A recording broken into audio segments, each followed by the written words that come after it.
by P.G. Wodehouse, A Tale of the Great Invasion. The Swoop, or How Clarence Saved England. It may be thought by some that in the pages which follow I have painted in too lurid colours the horrors of a foreign invasion of England. Realism in art, it may be argued, can be carried too far.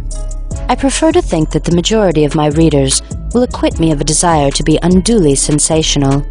It is necessary that England should be roused to a sense of her peril, and only by setting down without flinching the probable results of an invasion can this be done. This story, I may mention, has been written and published purely from a feeling of patriotism and duty. Mr. Alston River's sensitive soul will be jarred to its foundation if it is a financial success. So will mine. But in a time of national danger, we feel that the risk must be taken. After all, at the worst, it is a small sacrifice to make for our country. P.G. Wodehouse, The Bomb-Proof Shelter, London. An English Boy's Home, August the 1st, 19 blank. Clarence Chugwater looked around him with a frown and gritted his teeth. "England, my England," he moaned. Clarence was a sturdy lad of some 14 summers. He was neatly, but not gaudily dressed, in a flat-brimmed hat, a colourful handkerchief, a flannel shirt, a bunch of ribbons, a haversack, football shorts, brown boots, a whistle, and a hockey stick. He was, in fact, one of General Baden-Powell's Boy Scouts. Scan him closely. Do not dismiss him with a passing glance, for you are looking at the boy of destiny, at Clarence MacAndrew Chugwater, who saved England. Today those features are familiar to all. Everyone has seen the Chugwater column in Aldwych, the equestrian statue in Chugwater Road, formerly Piccadilly, and the picture postcards in the stationers' windows. That bulging forehead distended with useful information, that massive chin, those eyes gleaming behind their spectacles, that tout ensemble, that je ne sais quoi. In a word, Clarence. He could do everything that the Boy Scout must learn to do. He could low like a bull, he could gurgle like a wood pigeon, he could imitate the cry of the turnip in order to deceive rabbits. He could smile and whistle simultaneously in accordance with Rule 8, and only those who have tried this know how difficult it is. He could spoor, fell trees, tell the character from the boot sole, and fling the squealer. He did all these things well, but what he was really best at was flinging the squealer. Clarence, on this sultry August afternoon, was tensely occupied tracking the family cat across the dining-room carpet by its footprints. Glancing up for a moment, he caught sight of the other members of the family. "England, my England," he moaned. It was indeed a sight to extract tears of blood from any Boy Scout. The table had been moved back against the wall, and in the cleared space Mr. Chugwater, whose duty it was to have set an example to his children, was playing Diabolo. Beside him, engrossed in cup and ball, was his wife. Reggie Chugwater, the eldest son, the heir, the hope of the house, was reading the cricket news in an early edition of the evening paper. Horace, his brother, was playing pop and taw with his sister Grace and Grace's fiancé, Ralph Peabody. Alice, the other Miss Chugwater, was mending a badminton racket. Not a single member of that family was practicing with the rifle, or drilling, or learning to make bandages. Clarence groaned. "If you can't play without snorting like that, my boy," said Mr. Chugwater a little irritably, "you must find some other game. You made me jump just as I was going to beat my record." "Talking of records," said Reggie, "Fry's on his way to his 8th successive century. If he goes on like this, Lancashire will win the championship." "I thought he was playing for Somerset," said Horace. "That was a fortnight ago. You ought to keep up to date in an important subject like cricket." Once more Clarence snorted bitterly. "I'm sure you ought not to be down on the floor, Clarence," said Mr. Chugwater anxiously. "It's so draughty, and you have evidently got a nasty cold. Must you lie on the floor?" "I am sporing," said Clarence with simple dignity. "But I'm sure you can spore better sitting on a chair with a nice book." "I think the kid's sickening for something," put in Horace critically. "And he's deuced roopy. What's up, Clary?" "I was thinking," said Clarence, "of my country, of England." "What's the matter with England?" "She's all right," murmured Ralph Peabody. "My fallen country," sighed Clarence, a not unmanly tear bedewing the glasses of his spectacles. "My fallen, stricken country." "That kid," said Reggie, laying down his paper, "is talking right through his hat. My dear old son, are you aware that England has never been so strong all round as she is now? Do you ever read the papers? Don't you know that we've got the Ashes and the Golf Championship, and the Wibbly-Wob Championship, and the Spiropole, Spilkins, Puff Feather, and Animal Grab Championships? Has it come to your notice that our croquet pair beat America last Thursday by 8 hoops? Did you happen to hear that we won the hop, skip, and jump at the last Olympic Games? You've been out in the woods, old sport." Clarence's heart was too full for words. He rose in silence and quitted the room. "Got the pip or something," said Reggie. "Rum kid. I say, Hurst's bowling well. 5 for 23 so far." Clarence wandered moodily out of the house. The Chugwaters lived in a desirable villa residence, which Mr. Chugwater had built in Essex. It was a typical Englishman's home. Its name was Nasturtium Villa. As Clarence walked down the road, the excited voice of a newspaper boy came to him. Presently the boy turned the corner, shouting, "Curlaps of Surrey! Sensational bowling at the Oval!" He stopped on seeing Clarence. "Paper, General?" Clarence shook his head. Then he uttered a startled exclamation, for his eye had fallen on the poster. It ran as follows: "Surrey doing badly. German army lands in England." Clarence flung the boy a halfpenny, tore a paper from his grasp, and scanned it eagerly. There was nothing to interest him in the body of the journal, but he found what he was looking for in the stop press space. "Stop press news," said the paper. "Fry not out 104. Surrey 147 for 8. A German army landed in Essex this afternoon. Loamshire handicap spring chicken 1, Salome 2, Yippee-Addy 3, 7 ran." Essex?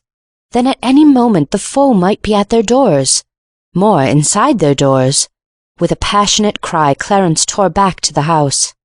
He entered the dining room with the speed of a highly trained marathon winner, just in time once more to prevent Mr. Chugwater lowering his record. "The Germans!" shouted Clarence. "We are invaded!" This time Mr. Chugwater was really annoyed. "If I have told you once about your detestable habit of shouting in the house, Clarence, I have told you 100 times. If you cannot be a Boy Scout quietly, you must stop being one altogether. I had got up to 6 that time. But, father—" "Silence! You will go to bed this minute, and I shall consider the question whether you are to have any supper. It will depend largely on your behaviour between now and then. Go." "But, father—" Clarence dropped the paper, shaken with emotion. Mr. Chugwater's sternness deepened visibly. "Clarence, must I speak again?" He stooped and removed his right slipper.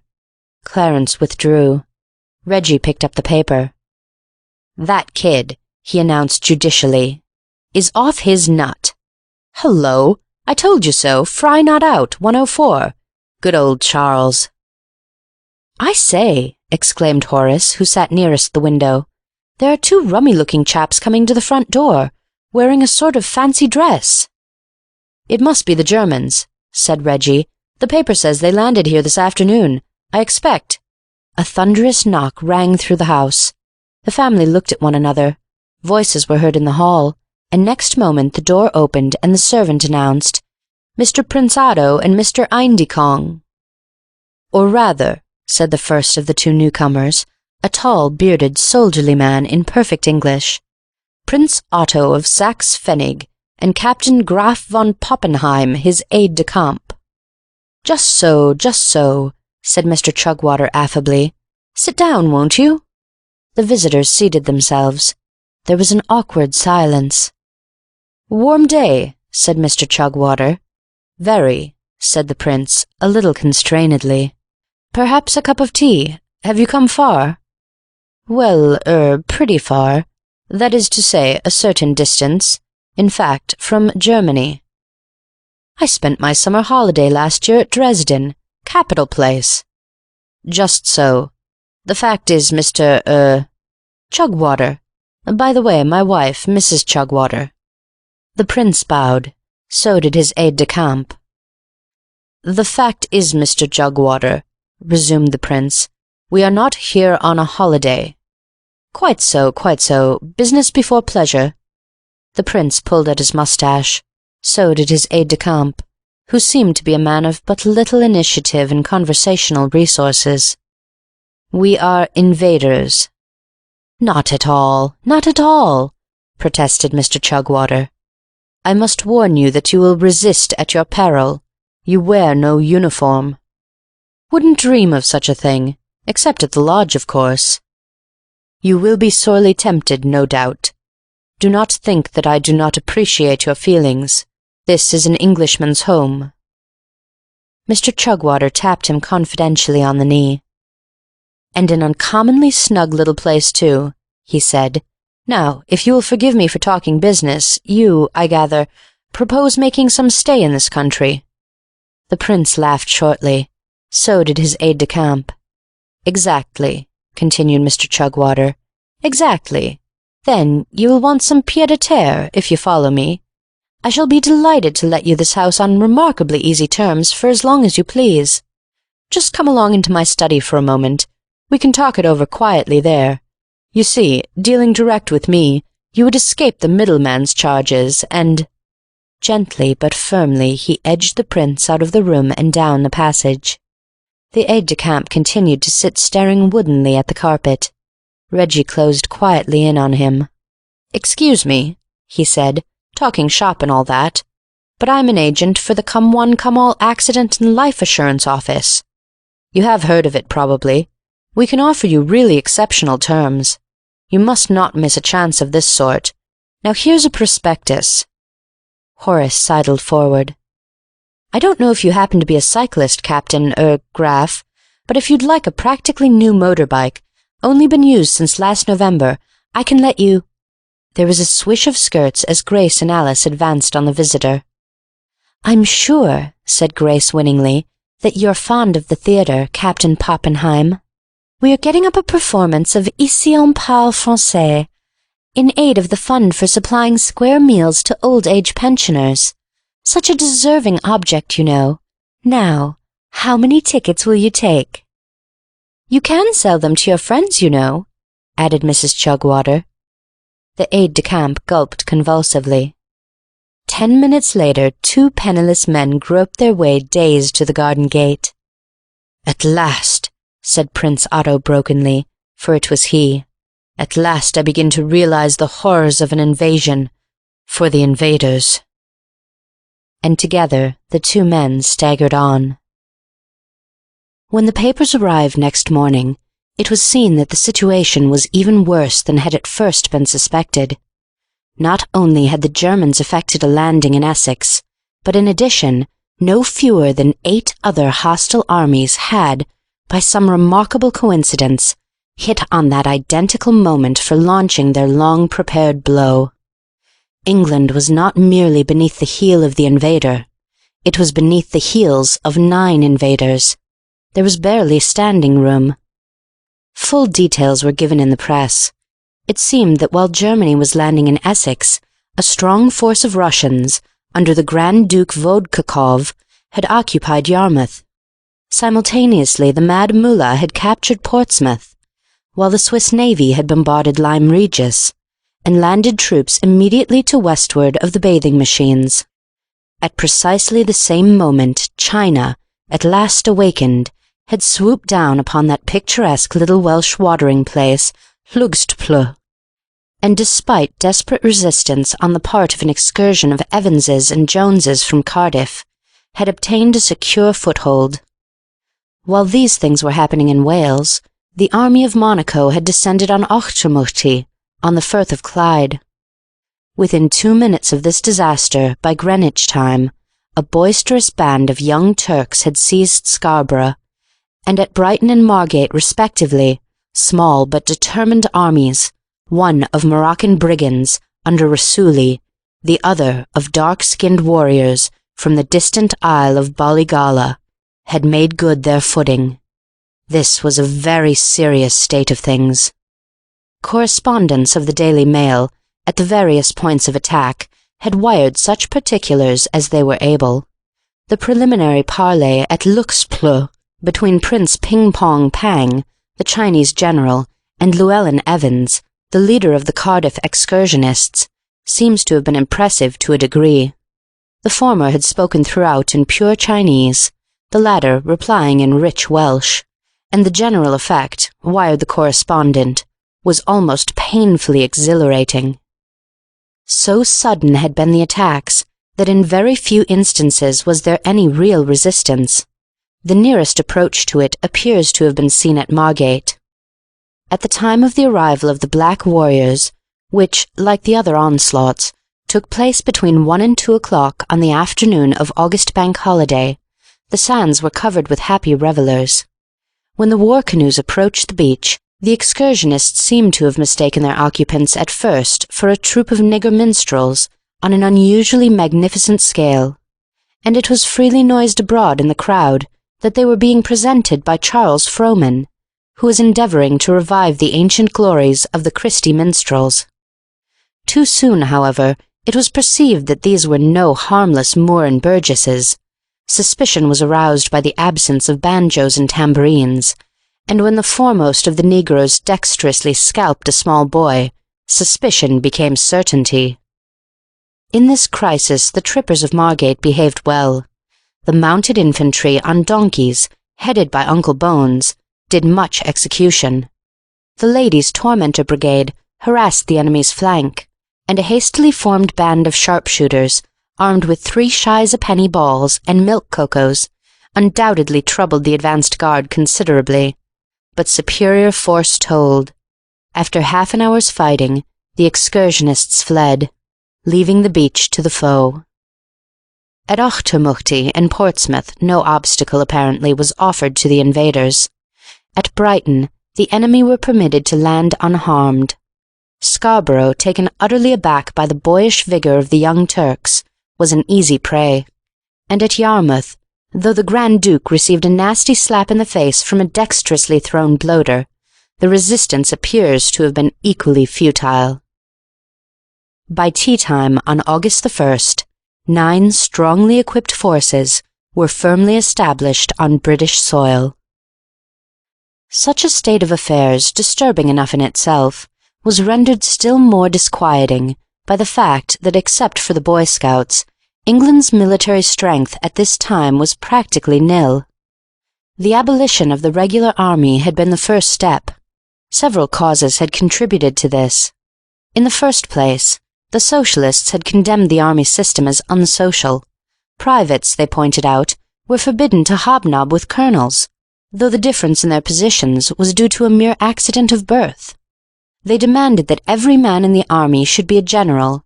Comrade Quelch, in an eloquent speech at Newington Butts, had pointed, amidst enthusiasm, to the republics of South Africa, where the system worked admirably.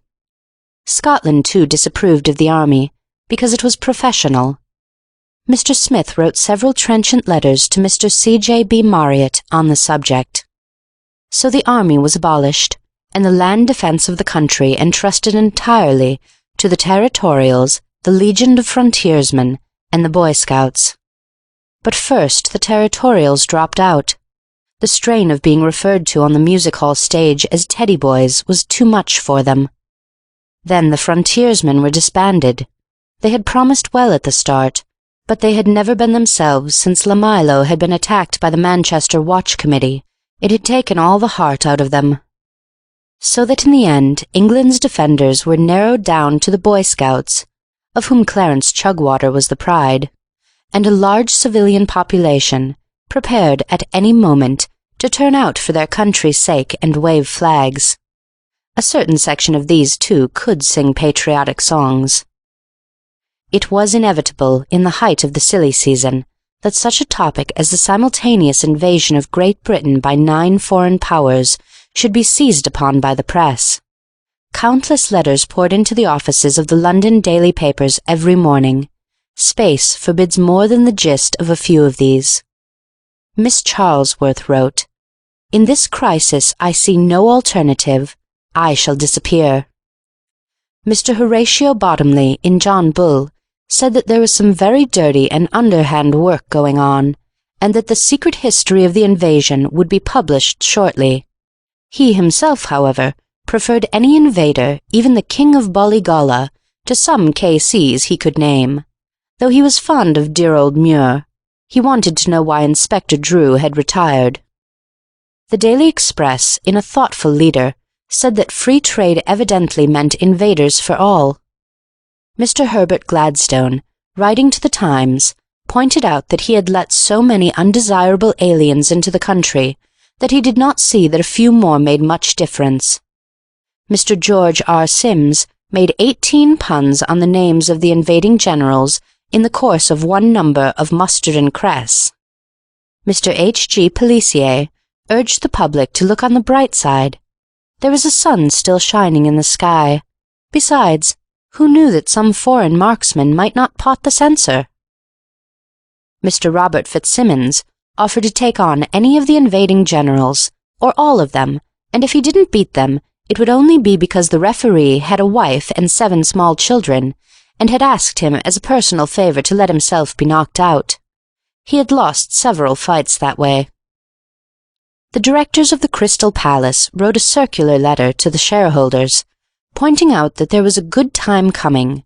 With this addition to the public, the palace stood a sporting chance of once more finding itself full. Judge Willis asked, "What is an invasion?" Senior Scotty cabled anxiously from America, prepaid. "Stands Scotland where it did?" Mr. Lewis Waller wrote heroically, "How many of them are there? I am usually good for about half a dozen. Are there assassins? I can tackle any number of assassins." Mr. Seymour Hicks said he hoped they would not hurt George Edwards. Mr. George Edwards said that if they injured Seymour Hicks in any way, he would never smile again. A writer in Answers pointed out that, if all the invaders in the country were piled in a heap, they would reach some of the way to the moon. Far-seeing men took a gloomy view of the situation. They laid stress on the fact that this counter-attraction was bound to hit first-class cricket hard. For some years Gates had shown a tendency to fall off, owing to the growing popularity of golf, tennis, and other games. The desire to see the invaders as they marched through the country must draw away thousands, who otherwise would have paid their sixpence at the turnstiles. It was suggested that representations should be made to the invading generals, with a view to inducing them to make a small charge to sightseers. In sporting circles, the chief interest centered on the race to London. The papers showed the positions of the various armies each morning in their runners and betting columns. 6-4 on the Germans was freely offered, but found no takers. Considerable interest was displayed in the probable behavior of the 9 armies when they met. The situation was a curious outcome of the modern custom of striking a deadly blow before actually declaring war. Until the moment when the enemy were at her doors, England had imagined that she was on terms of the most satisfactory friendship with her neighbours. The foe had taken full advantage of this, and also of the fact that, owing to a fit of absent-mindedness on the part of the government, England had no ships afloat, which were not entirely obsolete. Interviewed on the subject by representatives of the daily papers, the government handsomely admitted that it was perhaps in some ways a silly thing to have done, but, they urged, you could not think of everything. Besides, they were on the point of laying down a dreadnought, which would be ready in a very few years. Meanwhile, the best thing the public could do was to sleep quietly in their beds. It was Fisher's tip, and Fisher was a smart man. And all the while, the invaders' marathon continued. Who would be the first to reach London? The Germans had got off smartly from the mark, and were fully justifying the long odds laid upon them. That master strategist, Prince Otto of Saxe-Pfennig, realizing that if he wished to reach the metropolis quickly, he must not go by train, had resolved almost at once to walk. Though hampered considerably by crowds of rustics who gathered gaping at every point in the line of march, he had made good progress.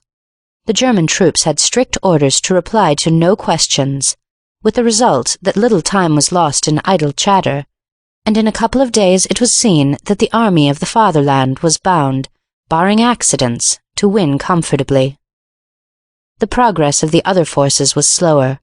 The Chinese especially had undergone great privations, having lost their way near Llanfair Pwllgwyn Gogogoch, and having been unable to understand the voluble directions given to them by the various shepherds they encountered. It was not for nearly a week that they contrived to reach Chester, where, catching a cheap excursion, they arrived in the metropolis hungry and footsore, 4 days after the last of their rivals had taken up their station. The German advance halted on the wooded heights of Tottenham. Here a camp was pitched and trenches dug. The march had shown how terrible invasion must of necessity be. With no wish to be ruthless, the troops of Prince Otto had done grievous damage. Cricket pitches had been trampled down, and in many cases even golf greens dented by the iron heel of the invader, who rarely, if ever, replaced the divot. Everywhere they had left ruin and misery in their train. With the other armies it was the same story. Through carefully preserved woods they had marched, frightening the birds and driving keepers into fits of nervous prostration. Fishing, owing to their tramping carelessly through the streams, was at a standstill. Croquet had been given up in despair. Near Epping, the Russians shot a fox. The situation which faced Prince Otto was a delicate one. All his early training and education had implanted in him the fixed idea that, if he ever invaded England, he would do it either alone or with the sympathetic cooperation of allies. He had never faced the problem of what he should do if there were rivals in the field. Competition is wholesome, but only within bounds. He could not very well ask the other nations to withdraw, nor did he feel inclined to withdraw himself. "It all comes of this dashed Swoop of the Vulture business," he grumbled as he paced before his tent, ever and anon pausing to sweep the city below him with his glasses. "I should like to find the fellow who started the idea, making me look a fool. Still, it's just as bad for the others, thank goodness. Well, Poppenheim." Captain von Poppenheim approached and saluted. "Please, sir, the men say, may they bombard London." "Bombard London?" "Yes, sir. It's always done." Prince Otto pulled thoughtfully at his moustache. "Bombard London, it seems, and yet... Ah, well, they have few pleasures." He stood a while in meditation, and so did Captain von Poppenheim. He kicked a pebble, so did Captain von Poppenheim, only a smaller pebble. Discipline is very strict in the German army. "Poppenheim. Sir. Any sign of our, competitors?" "Yes, sir. The Russians are coming up on the left flank, sir. They'll be here in a few hours. Razzuli has been arrested at Purley for stealing chickens. The army of Bollygola is about 10 miles out. No news of the field yet, sir." The prince brooded. Then he spoke, unbosoming himself more freely than was his wont in conversation with his staff. "Between you and me, Pop," he cried impulsively, "I'm dashed sorry we ever started this dashed silly invading business. We thought ourselves dashed smart, working in the dark, and giving no sign till the great pounce, and all that sort of dashed nonsense. Seems to me we've simply dashed well landed ourselves in the dashed soup." Captain von Poppenheim saluted in sympathetic silence. He and the prince had been old chums at college. A lifelong friendship existed between them.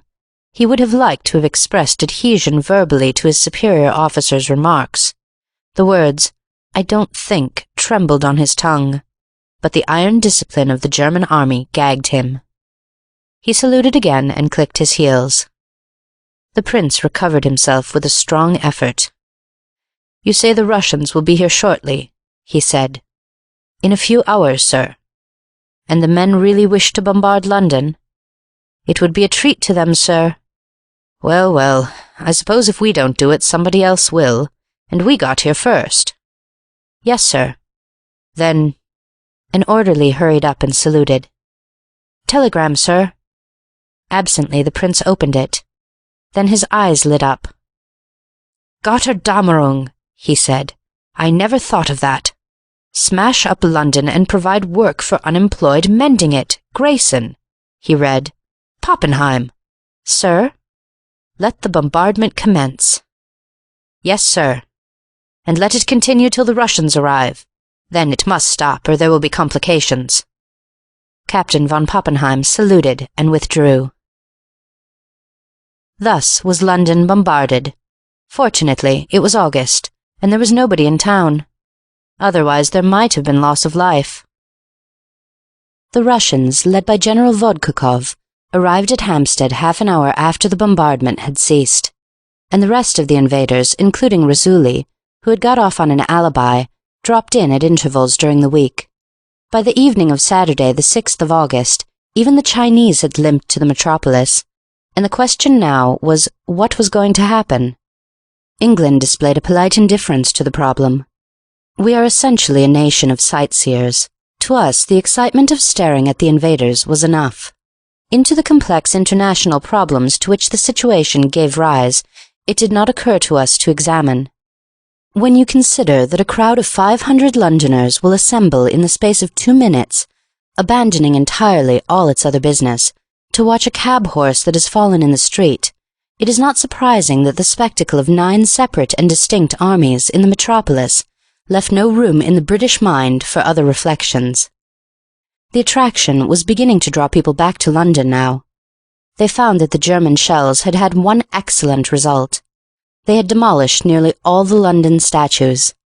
And what might have conceivably seemed a drawback, the fact that they had blown great holes in the wood paving, passed unnoticed amidst the more extensive operations of the London City Council. Taking it for all in all, the German gunners had simply been beautifying London. The Albert Hall, struck by a merciful shell, had come down with a run, and was now a heap of picturesque ruins. Whitefield's Tabernacle was a charred mass, and the burning of the Royal Academy proved a great comfort to all. At a mass meeting in Trafalgar Square, a hearty vote of thanks was passed, with acclamation, to Prince Otto. But if Londoners rejoiced, the invaders were very far from doing so.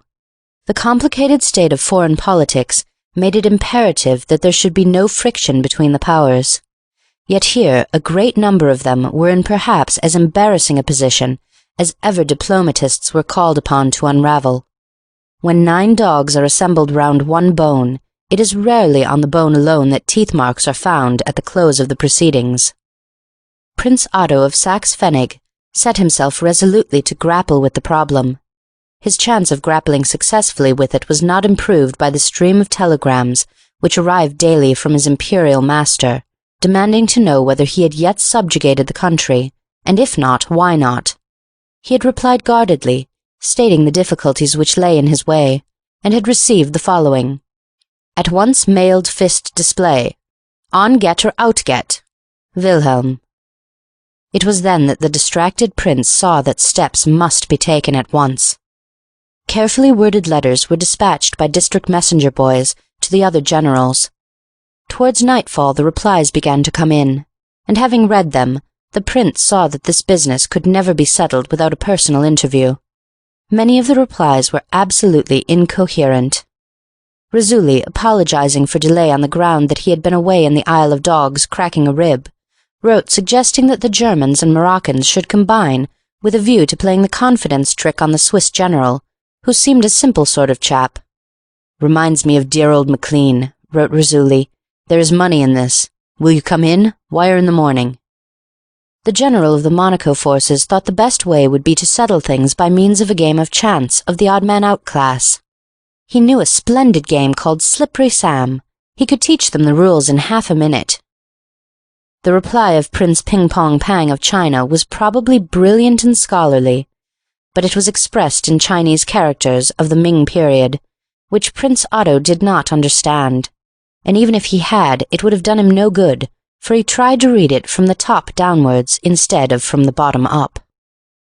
The Young Turks, as might have been expected, wrote in their customary flippant, cheeky style. They were full of mischief as usual. The body of the letter, scrawled in a round schoolboy hand, dealt principally with the details of the booby-trap which the general had successfully laid for his head of staff. He was frightfully shirty, concluded the note jubilantly. From the Bollygolla camp, the messenger boy returned without a scalp, and with a verbal message to the effect that the king could neither read nor write. Grand Duke Vodkakov from the Russian lines replied in his smooth, cynical Russian way. "You appear anxious, my dear prince, to scratch the other entrance. May I beg you to remember what happens when you scratch a Russian?" As for the Mad Mullah's reply, it was simply pure delirium. The journey from Somaliland and his meeting with his friend Mr. Dillon appeared to have had the worse effects on his sanity. He opened with the statement that he was a teapot, and that was the only really coherent remark he made. Prince Otto placed a hand wearily on his throbbing brow. "We must have a conference," he said. "It is the only way." Next day, 8 invitations to dinner went out from the German camp. It would be idle to say that the dinner, as a dinner, was a complete success. Halfway through, the Swiss general missed his diamond solitaire, and cold glances were cast at Raisuli, who sat on his immediate left. Then the King of Bollygolla's table manners were frankly inelegant. When he wanted a thing, he grabbed for it, and he seemed to want nearly everything. Nor was the behaviour of the leader of the Young Turks all that could be desired. There had been some talk of only allowing him to come down to dessert, but he had squashed in, as he briefly put it, and it would be paltering with the truth to say that he had not had far more champagne than was good for him. Also, the General of Monaco had brought a pack of cards with him, and was spoiling the harmony by trying to induce Prince Ping Pong Pang to find the lady, and the brainless laugh of the Mad Mullah was very trying. Altogether, Prince Otto was glad when the cloth was removed, and the waiters left the company to smoke and talk business. Anyone who has had anything to do with the higher diplomacy is aware that diplomatic language stands in a class by itself. It is a language specially designed to deceive the chance listener.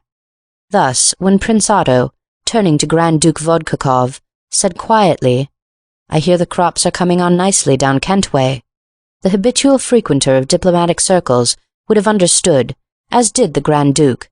What he really meant was, "Now about this business. What do you propose to do?" The company, with the exception of the representative of the Young Turks, who was drinking creme de mint out of a tumbler, the Mullah, and the King of Bollygolla, bent forward, deeply interested, to catch the Russian's reply. Much would depend on this. Vodkakov carelessly flicked the ash off his cigarette. "So I hear," he said slowly. "But in Shropshire, they tell me, they are having trouble with the Mangelwurzels." The prince frowned at this typical piece of shifty Russian diplomacy. "How is your Highness getting on with your Highness's roller skating?" he inquired guardedly. The Russian smiled a subtle smile. "Poorly," he said. "Poorly. The last time I tried the outside edge, I thought somebody had thrown the building at me." Prince Otto flushed. He was a plain, blunt man, and he hated this beating about the bush. "Why does a chicken cross the road?" he demanded almost angrily.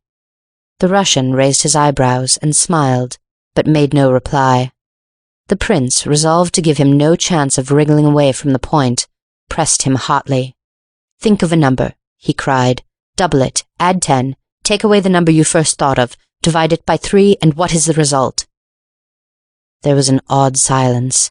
Surely the Russian, expert at evasion as he was, could not parry so direct a challenge as this. He threw away his cigarette and lit a cigar. "I understand," he said, with a tinkle of defiance in his voice, "that the suffragettes, as a last resource, propose to capture Mr. Asquith and sing the suffragette anthem to him." A startled gasp ran round the table. "Because the higher he flies, the fewer?" asked Prince Otto with sinister calm. "Because the higher he flies, the fewer," said the Russian smoothly, but with the smoothness of a treacherous sea. There was another gasp. The situation was becoming alarmingly tense. "You are plain-spoken, Your Highness," said Prince Otto slowly. At this moment, the tension was relieved by the young Turk falling off his chair with a crash onto the floor. Everyone jumped up startled. Raisuli took advantage of the confusion to pocket a silver ashtray. The interruption had a good effect. Frowns relaxed, the wranglers began to see that they had allowed their feelings to run away with them. It was with a conciliatory smile that Prince Otto, filling the Grand Duke's glass, observed, "Trumper is perhaps the prettier bat, but I confess I admire Fry's robust driving." The Russian was won over. He extended his hand. "2 down and 3 to play, and the red near the top corner pocket," he said with that half-oriental charm which he knew so well how to exhibit on occasion. The two shook hands warmly. And so it was settled, the Russian having, as we have seen, waived his claim to bombard London in his turn. There was no obstacle to a peaceful settlement. It was obvious that the superior forces of the Germans and Russians gave them, if they did but contribute, the key to the situation. The decision they arrived at was, as set forth above, as follows. After the fashion of the moment, the Russian and German generals decided to draw the color line.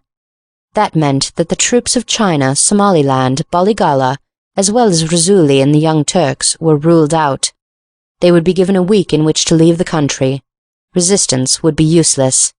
The combined forces of the Germans, Russians, Swiss, and Monacoans were overwhelming, especially as the Chinese had not recovered from their wanderings in Wales and were far too footsore still to think of serious fighting. When they had left, the remaining 4 powers would continue the invasion jointly. Prince Otto of Saxe-Pfennig went to bed that night, comfortably conscious of a good work well done. He saw his way now clear before him. But he had made one miscalculation. He had not reckoned with Clarence Chugwater. Night. Night in Aldwych. In the centre of that vast tract of unreclaimed prairie, known to Londoners as the Aldwych site, there shone feebly, seeming almost to emphasize the darkness and desolation of the scene, a single light. It was the campfire of the Boy Scouts. The night was raw and windy. A fine rain had been falling for some hours. The date of September the 1st. For just a month England had been in the grip of the invaders. The coloured section of the hostile force had either reached its home by now, or was well on its way. The public had seen it go with a certain regret. Not since the visit of the Shah had such an attractive topic of conversation been afforded them. Several comic journalists had built up a reputation and a large price per 1,000 words on the King of Bollygolla alone. Theatres had benefited by the index of a large, new, unsophisticated public. A piece at the Waldorf Theatre had run for a whole fortnight, and the Merry Widow had taken on a new lease of life. Selfridges, abandoning its policy of caution, had advertised to the extent of 1/4 of a column in 2 weekly papers. Now the Young Turks were back at school in Constantinople, shuffling their feet and throwing ink pellets at one another. Raisuli, home again in the old mountains, was working up the kidnapping business, which had fallen off sadly in his absence under the charge of an incompetent locum tenens. And the Chinese, the Bollygollans, and the troops of the Mad Mullah were enduring the miseries of seasickness out in mid-ocean. The Swiss army had also gone home, in order to be in time for the winter hotel season. There only remained the Germans, the Russians, and the troops of Monaco. In the camp of the Boy Scouts a vast activity prevailed. Few of London's millions realize how tremendous and far-reaching an association the Boy Scouts are. It will be news to the man in the street to learn that, with the possible exception of the Black Hand, the Scouts are perhaps the most carefully organized secret society in the world. Their ramifications extend through the length and breadth of England. The boys you see parading the streets with hockey sticks are but a small section, the aristocrats of the society. Every boy in England, and many a man, is in the pay of the association. Their funds are practically unlimited. By the oath of initiation, which he takes on joining, every boy is compelled to pay into the common coffers a percentage of his pocket money or his salary. When you drop his weekly 3 and 6pence into the hand of your office boy on Saturday, possibly you fancy he takes it home to mother. He doesn't. He spends 2 and 6 on woodbines. The other shilling goes to the treasury of the Boy Scouts. When you visit your nephew at Eton, and tip him £5 or whatever it is, does he spend it at the sock shop? Apparently, yes. In reality, a quarter reaches the common fund. Take another case to show the Boy Scouts' power. You are a city merchant, and arriving at the office one morning in a bad temper, you proceed to cure yourself by taking it out of the office boy. He says nothing, apparently does nothing, but that evening, as you are going home in the tube, a burly working man treads heavily on your gouty foot. In Ladbroke Grove, a passing hansom splashes you with mud. Reaching home, you find that the cat has been at the cold chicken, and the butler has given notice. You do not connect these things, but they are all alike the result of your unjust behavior to your office boy in the morning. Or, meeting a ragged little match seller, you pat his head and give him 6pence. Next day, an anonymous present of champagne arrives at your address. Terrible in their wrath, the Boy Scouts never forget kindness. The whistle of a striped iguanodon sounded softly in the darkness. The sentry, who was pacing to and fro before the campfire, halted and peered into the night. As he peered, he uttered the plaintive note of a zebra calling to its mate. A voice from the darkness said, "In Gonyama, Gonyama." "In Vubu," replied the sentry argumentatively. "Yabo, Yabo." "In Vubu." An indistinct figure moved forward. "Who goes there?" "A friend." "Advance, friend, and give the countersign." "Remember Mafeking, and death to Injuns." "Pass, friend. All's well." The figure walked on into the firelight. The sentry started, then saluted and stood to attention. On his face was a worshipping look of admiration and awe, such as some young soldier of the Grande Armée might have worn on seeing Napoleon. For the newcomer was Clarence Chugwater. "Your name?" said Clarence, eyeing the sturdy young warrior. "Private William Buggins, sir." "You watch well, Private Buggins. England has need of such as you." He pinched the young scout's ear tolerantly. The sentry flushed with pleasure. "My orders have been carried out?" said Clarence. "Yes, sir. The patrols are all here." "Enumerate them." "The chinchilla kittens, the bongos, the zebras, the iguanodons, the Welsh rabbits, the snapping turtles, and a half patrol of the 33rd London Gazekas, sir." Clarence nodded. "'Tis well," he said. "What are they doing?" "Some of them are acting a scout's play, sir. Some are doing cone exercises. 1 or 2 are practicing deep breathing, and the rest are dancing an old English Morris dance." Clarence nodded. "They could not be better employed. Inform them that I have arrived and would address them." The sentry saluted. Standing in an attitude of deep thought, with his feet apart, his hands clasped behind him, and his chin sunk upon his breast, Clarence made a singularly impressive picture. He had left his Essex home 3 weeks before, on the expiration of his 10 days' holiday, to return to his post of junior sub-reporter on the staff of a leading London evening paper. It was really only at night now that he got any time to himself.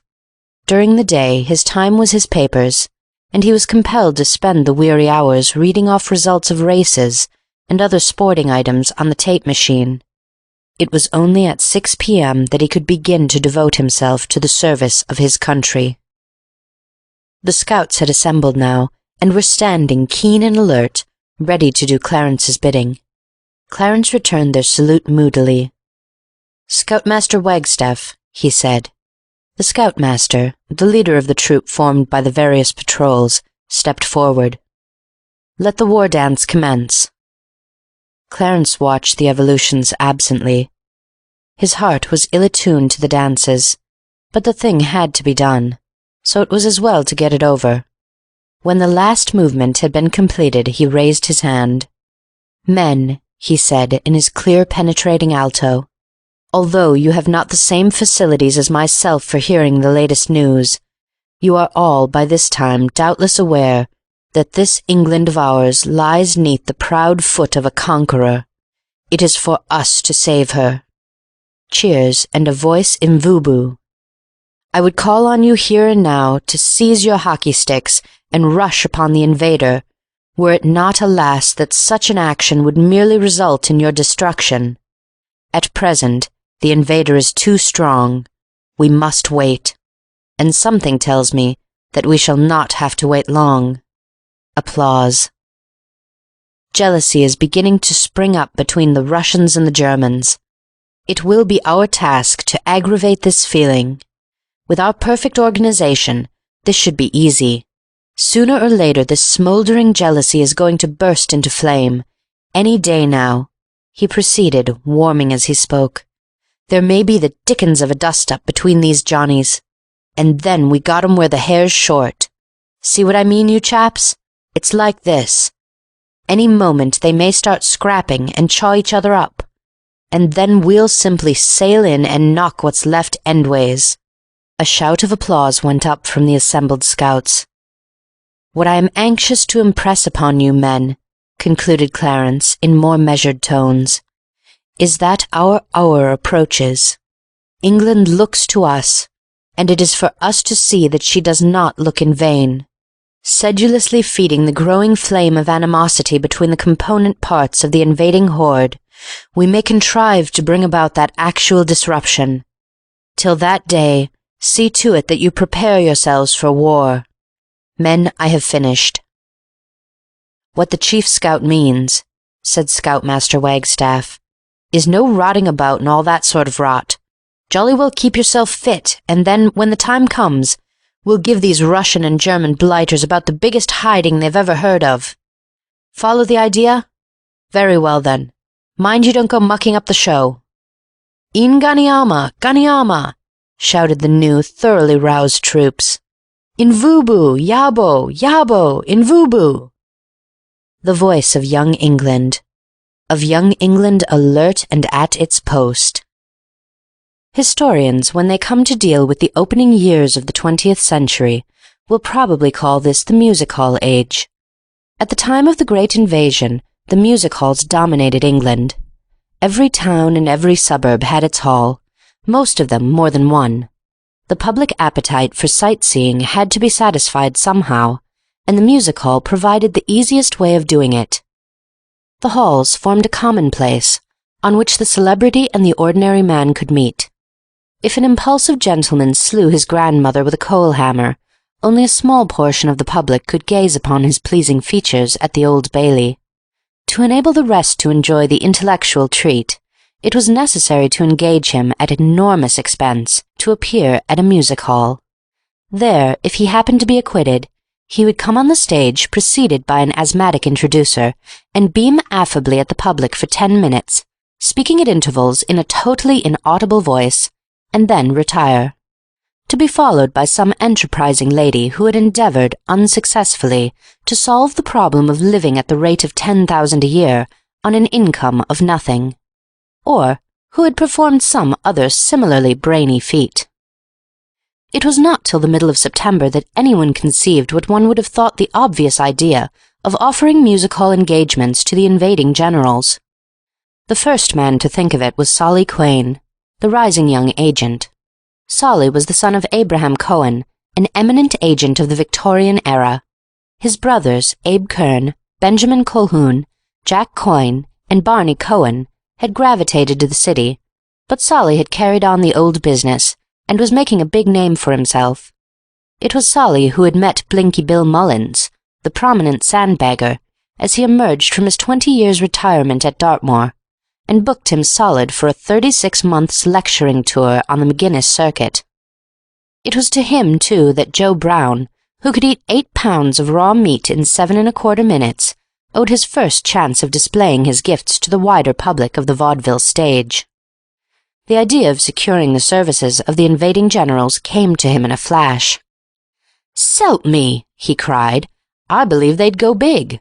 Put 'em on where you like." Solly was a man of action. Within a minute, he was talking to the managing director of the Mammoth Syndicate Halls on the telephone. In 5 minutes, the managing director had agreed to pay Prince Otto of Saxe-Pfennig £500 a week, if he could be prevailed upon to appear. In 10 minutes, the Grand Duke Vodkakov had been engaged, subject to his approval, at a weekly 450 by the Stone Rafferty Circuit. And in a quarter of an hour, Solly Quhane, having pushed his way through a mixed crowd of tricky serios and versatile comedians, and patterers who had been waiting to see him for the last hour and a half, was bowling off in a taximeter cab to the Russian lines at Hampstead. General Vodkakov received his visitor civilly, but at first without enthusiasm. There were, it seemed, objections to his becoming an artiste. Would he have to wear a properly bald head and sing songs about wanting people to see his girl? He didn't think he could. He had only sung once in his life, and that was 20 years ago at a bump supper at Moscow University. And even then, he confided to Mr. Quhane, it had taken a decanter and a half of neat vodka to bring him up to the scratch. The agent ridiculed the idea. "Why, your Grand Grace," he cried, "there won't be anything of that sort. You ain't going to be starred as a comic. You're a refined lecturer and society monologue artist. How I Invaded England, with lights down and the cinematograph going. We can easily fake the pictures." The Grand Duke made other objection. "I understand," he said. "It is etiquette for music hall artists in their spare time to eat, fried fish with their fingers. Must I do that? I doubt if I could manage it." Mr. Quhane once more became the human semaphore. "S'elp me, of course you needn't. All the leading pros eat it with a spoon. Bless you, you can be the refined gentleman on the hall same as anywhere else. Come now, your Grand Grace, is it a deal? 450 chinkanagoblins a week for one hall a night, and press agented at 875. S'elp me, Lauder doesn't get it, not in England."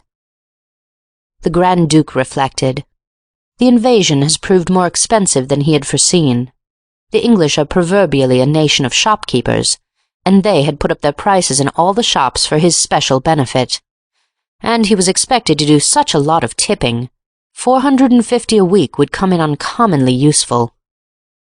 "Where do I sign?" he asked, extending his hand for the agreement.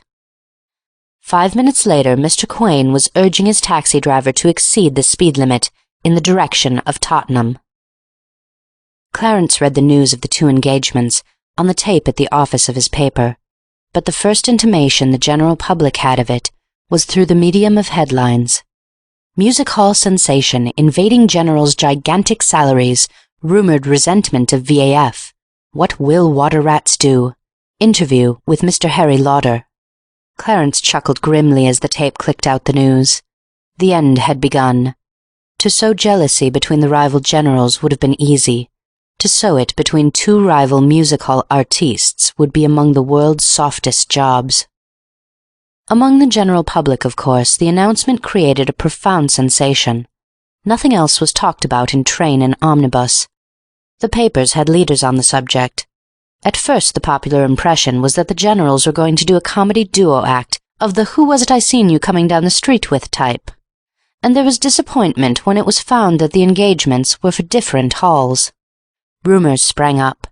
It was said that the Grand Duke had for years been an enthusiastic amateur sword-swallower, and had, indeed, come to England mainly for the purpose of getting bookings. That the Prince had secured a reputation in Potsdam as a singer of songs in the George Robey style. That both were expert trick cyclists. Then the truth came out.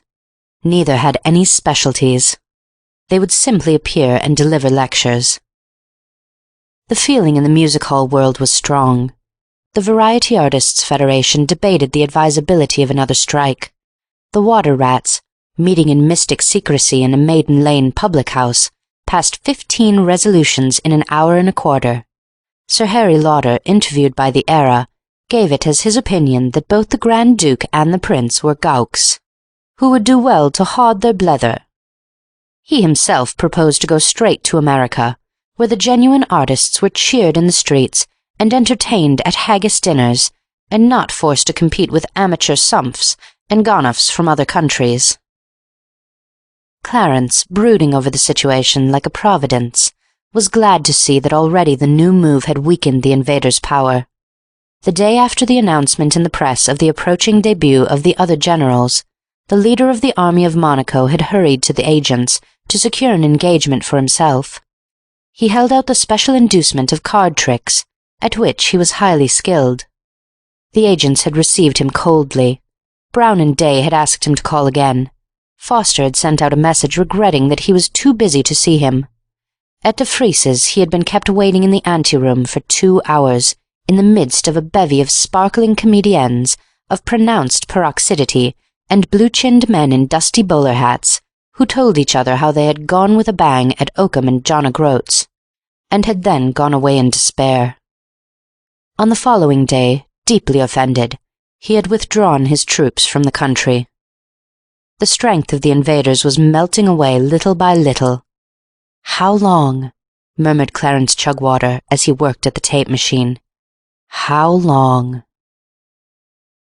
It was Clarence's custom to leave the office of his newspaper at 1 o'clock each day, and lunch at a neighbouring aerated bread shop. He did this on the day following the first appearance of the two generals at their respective halls. He had brought an early edition of the paper with him, and in the intervals of dealing with his glass of milk and scone and butter, he read the report of the performances. Both, it seemed, had met with flattering receptions, though they had appeared nervous. The Russian general especially, whose style, said the critic, was somewhat reminiscent of Mr. T.E. Dunville, had made himself a great favourite with the gallery. The report concluded by calling attention once more to the fact that the salaries paid to the two, £875 a week each, established a record in music hall history on this side of the Atlantic. Clarence had just finished this when there came to his ear the faint note of a tarantula singing to its young. He looked up. Opposite him at the next table was seated a youth of 15, of slightly grubby aspect. He was eyeing Clarence closely. Clarence took off his spectacles, polished them, and replaced them on his nose. As he did so, the thin gruffle of the tarantula sounded once more. Without changing his expression, Clarence cautiously uttered the deep snarl of a sand eel surprised while bathing. It was sufficient. The other rose to his feet, holding his right hand on a line with his shoulder, palm to the front, thumb resting on the nail of the little finger, and the other 3 fingers upright. Clarence seized his hat by the brim at the back and moved it swiftly twice up and down. The other, hesitating no longer, came over to his table. "Pip, pip," he said in an undertone. "Toodaloo and God save the King," whispered Clarence. The mystic ceremony which always takes place when 2 Boy Scouts meet in public was complete. "Private Biggs of the 18th Tarantulas, sir," said the boy respectfully, for he had recognized Clarence. Clarence inclined his head. "You may sit, Private Biggs," he said graciously. "You have news to impart?" "News, sir, that may be of vital importance." "Say on." Private Biggs, who had brought his sparkling limado and a bath bun with him from the other table, took a sip of the former and embarked upon his narrative. "I am employed, sir," he said, "as a sort of junior clerk and office boy by Mr. Solly Quayne, the music hall agent." Clarence tapped his brow thoughtfully. Then his face cleared. "I remember. It was he who secured the engagements of the generals." "The same, sir." "Proceed." The other resumed his story. "It is my duty to sit in a sort of rabbit hutch in the outer office, take the callers' names, and especially to see that they don't get through to Mr. Quayne till he wishes to receive them. That is the most exacting part of my day's work. You wouldn't believe how full of the purest swank some of these pros are. Tell you they've got an appointment as soon as look at you. Artful beggars." Clarence nodded sympathetically. This morning an acrobat and society contortionist made such a fuss that in the end I had to take his card into the private office. Mr. Quayne was there talking to a gentleman whom I recognized as his brother, Mr. Colquhoun. They were engrossed in their conversation, and did not notice me for a moment. With no wish to play the eavesdropper, I could not help but overhear. They were talking about the generals. "Yes, I know they're press agented at 875, dear boy," I heard Mr. Quain say. "But between you and me and the doorknob, that isn't what they're getting. The German feller's drawing 500 of the best, but I could only get 450 for the Russian. Can't say why. I should have thought if anything he'd be the bigger draw. Bit of a comic in his way." And then he saw me. There was some slight unpleasantness. In fact, I've got the sack. After it was over, I came away to try and find you. It seemed to me that the information might be of importance. Clarence's eyes gleamed. "You have done splendidly, Private, no, Corporal Biggs. Do not regret your lost position. The Society shall find you work. This news you have brought is of the utmost, the most vital importance. Dash it!" he cried, unbending in his enthusiasm. "We've got 'em on the hop. If they aren't biting pieces out of each other in the next day or two, I'm jolly well mistaken." He rose, then sat down again. "Corporal, no, dash it, Sergeant Biggs. You must have something with me. This is an occasion. The news you have brought me may mean the salvation of England. What would you like?" The other saluted joyfully. "I think I'll have another sparkling Lamado, thanks awfully," he said. The beverage arrived. They raised their glasses.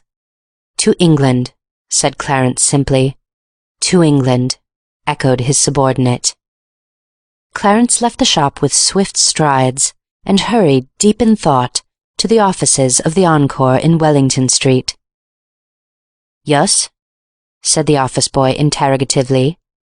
Clarence gave the scout's sequand, the password. The boy's demeanour changed instantly.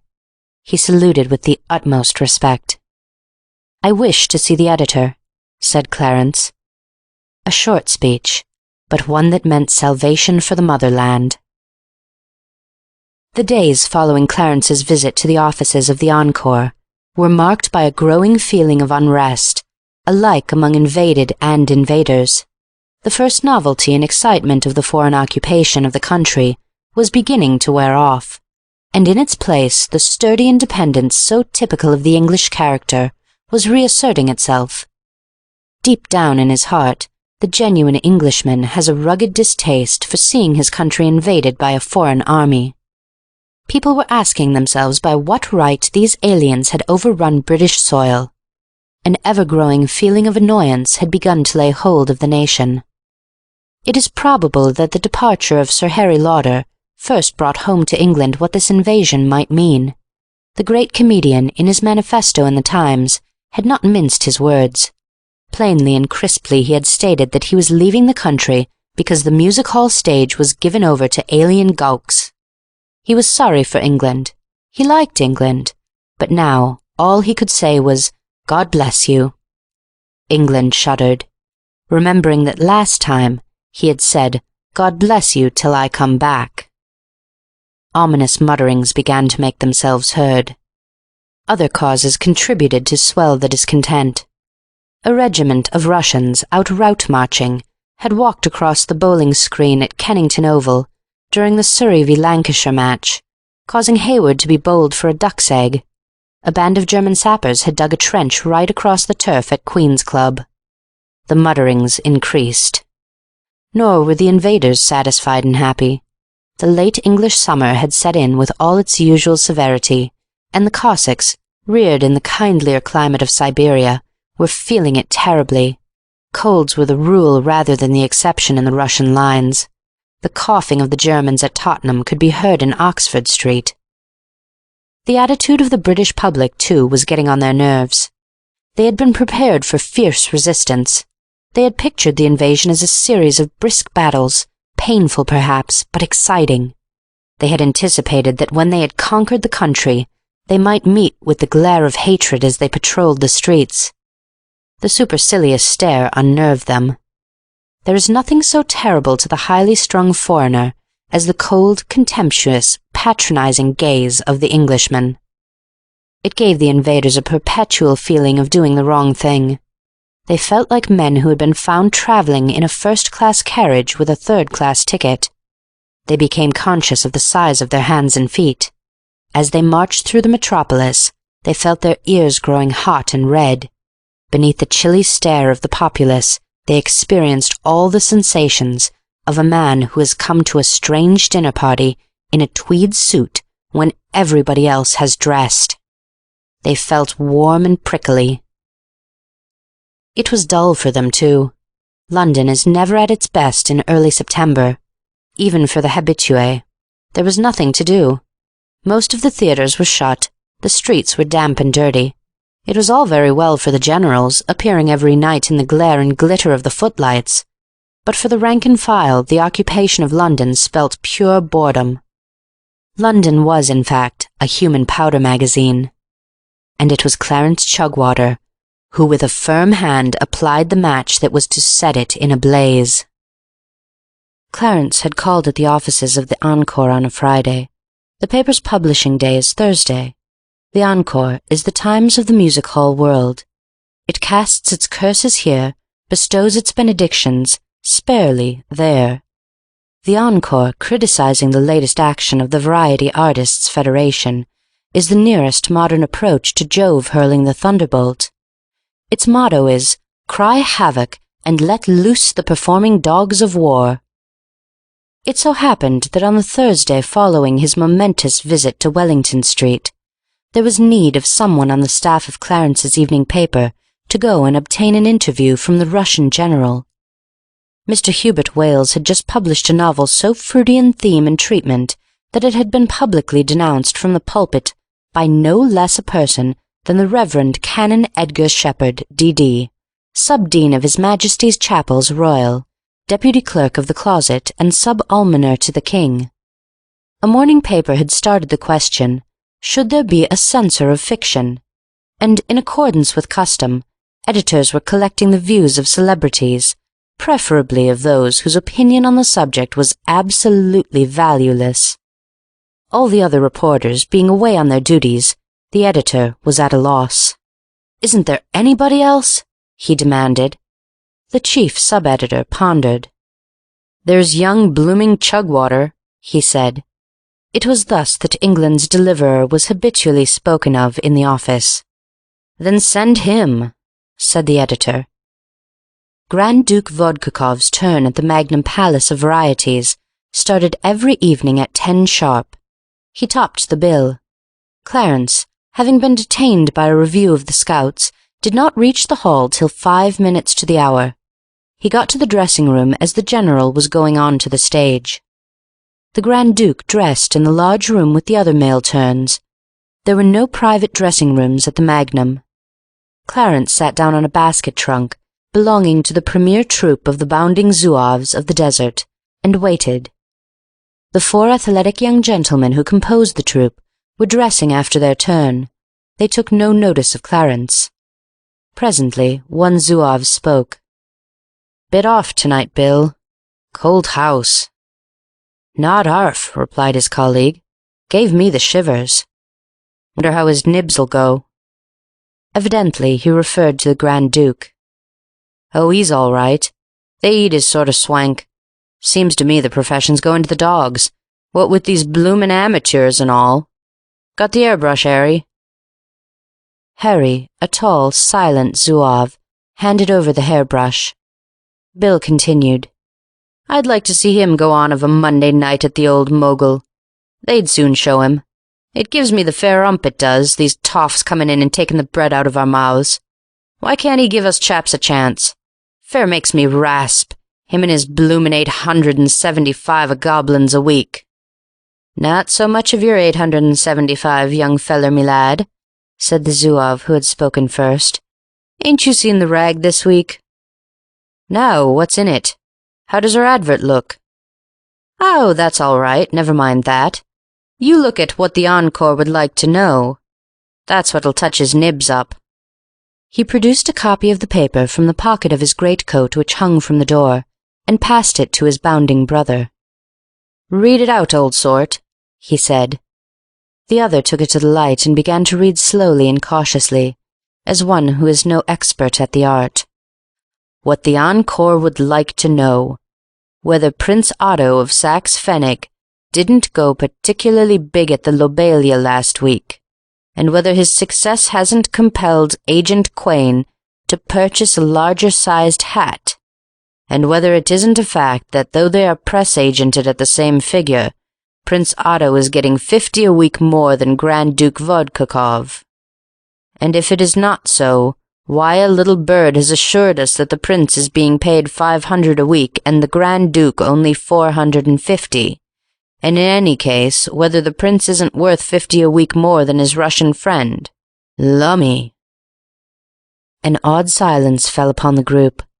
To Clarence, who had dictated the matter, though the style was the editor's, the paragraph did not come as a surprise. His only feeling was one of relief that the editor had served up his material so well. He felt that he had been justified in leaving the more delicate literary work to that master hand. "That'll be one in the eye," said the Zouave Harry. "Here, I'll stick it up opposite of him when he comes back to dress. Got a pen and a pencil, some of you?" He marked the quarter column heavily and pinned it up beside the looking-glass. Then he turned to his companions. "How about not waiting, chaps?" he suggested. "I shouldn't half wonder from the look of him if he wasn't the haughty kind of fellow who'd cleave you to the bazooka for tuppence with his bloomin' falchion. I'm going to hurry through with my dressing and wait till tomorrow night to see how he looks. No risk for Willie." The suggestion seemed thoughtful and good. The bounding Zouaves, with one accord, bounded into their clothes and disappeared through the door, just as a long-drawn chord from the invisible orchestra announced the conclusion of the Grand Duke's turn. General Vodkakov strutted into the room, listening complacently to the applause, which was still going on. He had gone well. He felt pleased with himself. It was not for a moment that he noticed Clarence. "Ah," he said. "The interview, eh? You wish to—" Clarence began to explain his mission. While he was doing so, the Grand Duke strolled to the basin and began to remove his makeup. He favoured, when on the stage, a touch of the Raven Gypsy No. 3 grease paint. It added a picturesque swarthiness to his appearance, and made him look more like what he felt to be the popular ideal of a Russian general. The looking-glass hung just over the basin. Clarence, watching him in the glass, saw him start as he read the first paragraph. A dark flush, almost rivaling the Raven Gypsy No. 3, spread over his face. He trembled with rage. "Who put that paper there?" he roared, turning. "With reference, then, to Mr. Hubert Wales' novel," said Clarence. The Grand Duke cursed Mr. Hubert Wales, his novel, and Clarence in one sentence.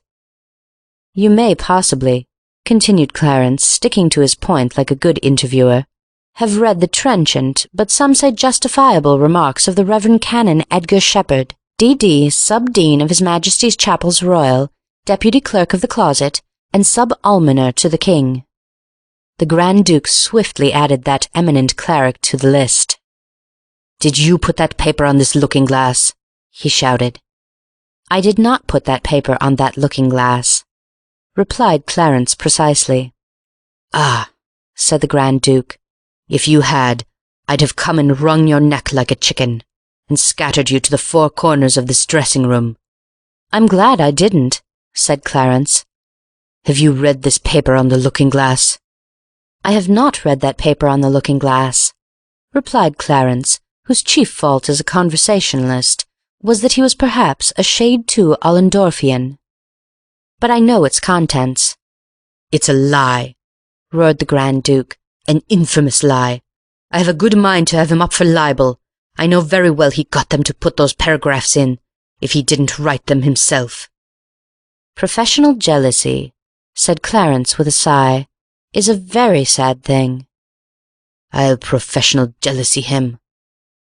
"I hear," said Clarence casually, "that he has been going very well at the Lobelia.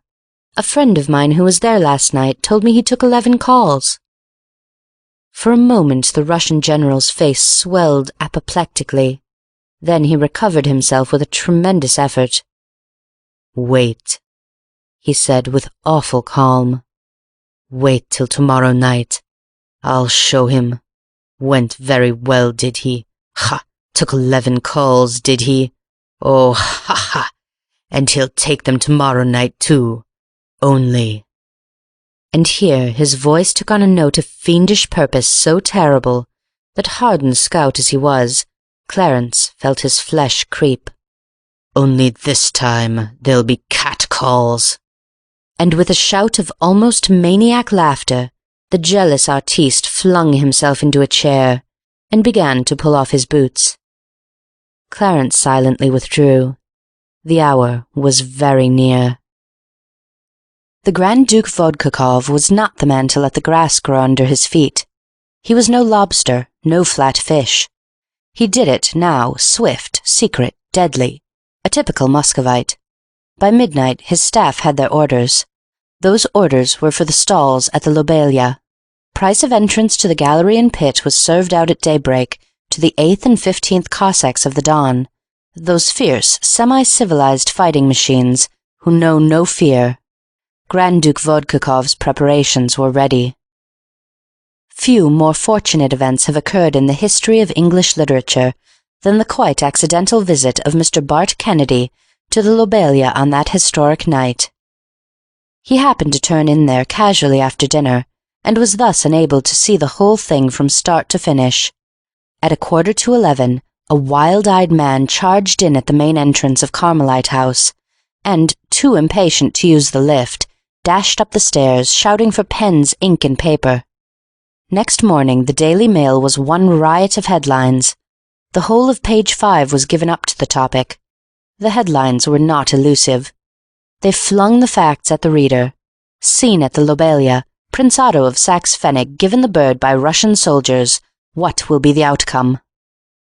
There were about 17 more, and then came Mr. Bart Kennedy's special report. He wrote as follows. A night to remember, a marvelous night, a night such as few will see again, a night of fear and wonder, the night of September the 11th. Last night. 9:30. I had dined, I had eaten my dinner. My dinner, so inextricably are the prose and romance of life blended. My dinner. I had eaten my dinner on this night, this wonderful night, this night of September the 11th, last night. I had dined at the club. A chop, a boiled potato, mushrooms on toast, a touch of Stilton, half a bottle of Beaune. I lay back in my chair. I debated within myself. A hall, a theatre, a book in the library. That night, the night of September the 11th, as near as a toucher I spent in the library of my club with a book. That night, the night of September the 11th, last night. Fate took me to the Lobelia. Fate, we are its toys, its footballs. We are the footballs of fate. Fate might have sent me to the Gaiety. Fate took me to the Lobelia. This fate which rules us. I sent in my card to the manager. He let me through, ever courteous. He let me through on my face. This manager, this genial and courteous manager. I was in the Lobelia, a deadhead. I was in the Lobelia as a deadhead. Here in the original draft of the article there are reflections at some length on the interior decorations of the hall, and an excursus on music hall performances in general. It is not till he comes to examine the audience that Mr. Kennedy returns to the main issue. And what manner of audience was it that had gathered together to view the entertainment provided by the genial and courteous manager of the Lobelia? The audience, beyond whom there is no appeal. The Caesars of the music hall. The audience. At this point, the author has a few extremely interesting and thoughtful remarks on the subject of audiences. These may be omitted. In the stalls I noted a solid body of Russian officers. These soldiers from the steppes, these bearded men, these Russians. They sat silent and watchful. They applauded little. The programme left them cold. The trick cyclist, the dashing soubrette and idol of Belgravia, the argumentative college chums, the swell comedian, the man with the performing canaries. None of these could rouse them. They were waiting, waiting, waiting tensely, every muscle taut, husbanding their strength. Waiting. For what? A man at my side told a friend that a fellow had told him that he had been told by a commissionaire that the pit and gallery were full of Russians. Russians. Russians everywhere. Why? Were they genuine patrons of the halls? Or were they there from some ulterior motive? There was an air of suspense. We were all waiting. Waiting. For what? The atmosphere is summed up in a word. One word. Sinister. The atmosphere was sinister. Ah, a stir in the crowded house. The ruffling of the face of the sea before a storm. The sisters Sigsbee, coon delineators, and unrivaled burlesque artists have finished their dance, smiled, blown kisses, skipped off, skipped on again, smiled, blown more kisses, and disappeared. A long chord from the orchestra, a chord that is almost a wail of regret for that which is past. Two liveried menials appear. They carry sheets of cardboard. These menials carry sheets of cardboard, but not blank sheets. On each sheet is a number. The number 15.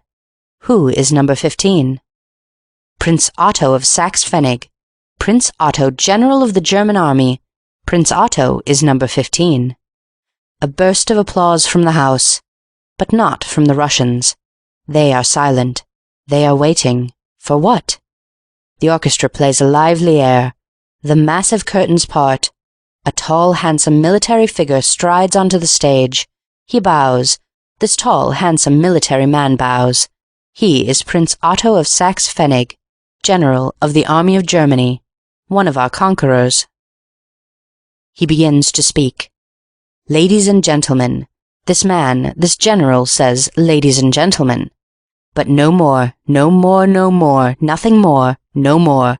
He says, ladies and gentlemen, but no more. And why does he say no more? Has he finished his turn? Is that all he does? Are his £875 a week paid him for saying, ladies and gentlemen? No. He would say more. He has more to say. This is only the beginning. This tall, handsome man has all his music still within him. Why then does he say no more?